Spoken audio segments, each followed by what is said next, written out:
like the way the show started.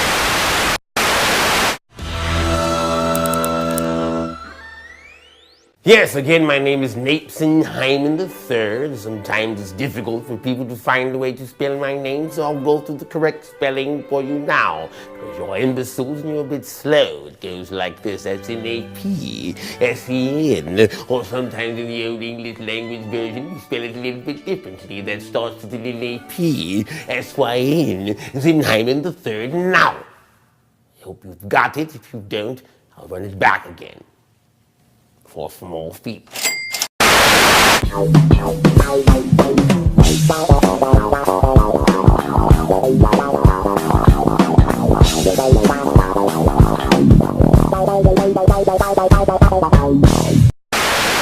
right, gentlemen, and I use that term somewhat loosely. The reason I call this meeting here today, our first meeting together, so maybe we get to know each other on a one-to-one basis here. What I hold in my hands is the new orientation manual. And I expect each and every one of you to memorize this thing front to back, back to front, whatever you got to do. You've got to understand what direction this company is now going. You, take that, and if he can't read, you read it to him. Let's start. Let me move his office supplies out of the way so I can see you. Let's get to know each other. Let me ask a few questions, find out what you do, what your damn names are. Something good. You do what, and you are who? I'm Dennis O'Rourke, Senior Vice President of Marketing, Research, and Development. Really? Wow. Is that supposed to impress me? I hope so. Well, you're fired. What did I do? You're fired for looking stupid. Now get your ass out the door. Hi, real-life Peter Griffin here. You know what really grinds my gears? This whole royal wedding bullshit.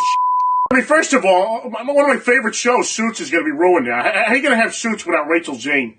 And who would have thought that British royalty would fall in love with an American? I mean, could you imagine the sex? You think that Paul Revere sex, which just rides him all night and yells, "The British are coming, the British are coming." I'm almost as annoyed about the coverage of this wedding as my cousin, Finnegan Griffin. What's up, Bridgely? 6 of your camp counselors are gone. The game's over. That's ingenious. That's the best game over screen I ever saw.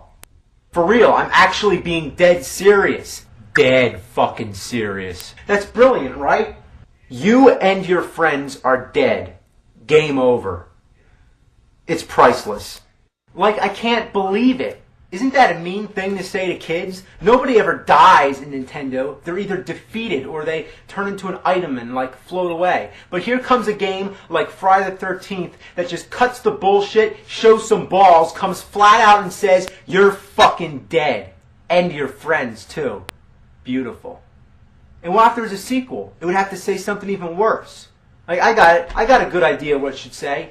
It should say, "You're dead, your friends are dead, your family's dead, your fucking pets are being skinned alive, your mom's a fucking whore, you suck at life, the whole world hates you, you're going to hell, live with it.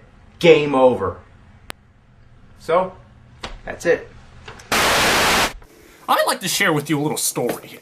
I tend to have explosive diarrhea, like shit just flies all over the place. So I sat down to take a shit.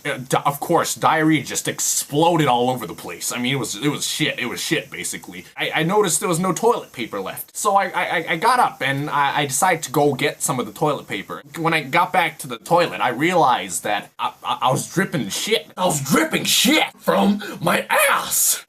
There was shit all over my floor, and I thought to myself, "Oh shit, what am I gonna do?" Because it's shit, it's shit all over my floor. I tried wiping the shit, but the shit just kept piling onto each other. There was just shit all over the place, and it was like shit on the walls, and shit on the floor, shit in the carpet, shit in the fan, and there was just filthy shit flying all over the place. It was disgusting. It was shit.